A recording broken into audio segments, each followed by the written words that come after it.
കഴിഞ്ഞ കുറച്ച് ദിവസങ്ങളായി പാറ്റ പാർട്ടി നേതാവ് അഭിജിത്ത് ദീപ്കെയും സംഘവും സർക്കാർ സ്കൂളുകളുടെ ഗുണനിലവാരം വിലയിരുത്തുന്ന തിരക്കിലാണ്. മഹാരാഷ്ട്രയിലെ ഒരു ഗവൺമെന്റ് സ്കൂളിന്റെ സൗകര്യം വിലയിരുത്തിയ ശേഷം അഭിജിത്ത് ദീപ്കെ പറഞ്ഞത്, നല്ല ക്ലാസ് മുറികളോ ബെഞ്ചുകളോ ശുചിമുറികളോ സ്കൂളിൽ ഇല്ലെന്നും അതിനാൽ മഹാരാഷ്ട്ര വിദ്യാഭ്യാസ മന്ത്രി ദാദാ ഭൂസെ രാജിവെക്കണമെന്നുമാണ്. സ്കൂൾ ടീക് കരോ എന്ന ഈ പ്രചരണത്തിന്റെ ഭാഗമായി രാജസ്ഥാനിലെ ഒരു സ്കൂളിലേക്ക് ഇന്ന് ആശുതോഷ് രംഗയും സംഘവും സന്ദർശനം നടത്തിയിരുന്നു. താൽക്കാലിക ഷെഡിൽ പ്രവർത്തിക്കുന്നു എന്ന് പറയപ്പെടുന്ന ഒരു സർക്കാർ സ്കൂൾ പരിശോധിക്കാൻ എത്തിയ CJP സംഘത്തിനെ അവിടുത്തെ നാട്ടുകാർ തടഞ്ഞു.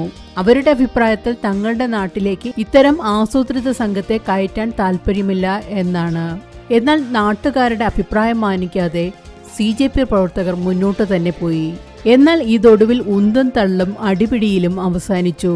നാട്ടുകാരുടെ പ്രതിഷേധത്തിന് മുന്നിൽ പിടിച്ചു നിൽക്കാനാകാതെ CJP പ്രവർത്തകർക്ക് ഓടേണ്ടി വന്നു. പാറ്റ നേതാവായ ആശുതോഷ് രംഗ ഇതേക്കുറിച്ച് പറയുന്നത്, BJP ഗുണ്ടകളാണ് തങ്ങളെ ആക്രമിച്ചതെന്നാണ്. പോലീസ് പോലും സംഭവ സ്ഥലത്തുണ്ടായിരുന്നില്ല. വിദ്യാഭ്യാസ മന്ത്രി മദൻ ദിലാവറിന്റെ നിർദ്ദേശപ്രകാരമാണ് ഇത് നടന്നത്.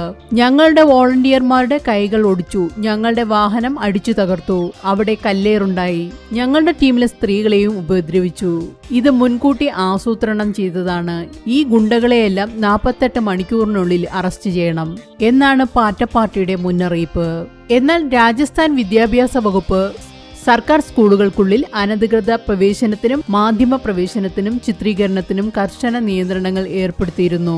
ഈ വിവാദങ്ങൾ നിലനിൽക്കെയാണ് CJP പ്രവർത്തകരുടെ സന്ദർശനം. സർക്കാർ ഈ ഉത്തരവ് പിൻവലിക്കണമെന്നും അല്ലെങ്കിൽ ഈ പ്രതിഷേധം വിദ്യാഭ്യാസ മന്ത്രി മദൻ ദിലാവറിലേക്ക് വ്യാപിക്കുമെന്നും ആശുതോഷ് രംഗ മുന്നറിയിപ്പ് നൽകുന്നു.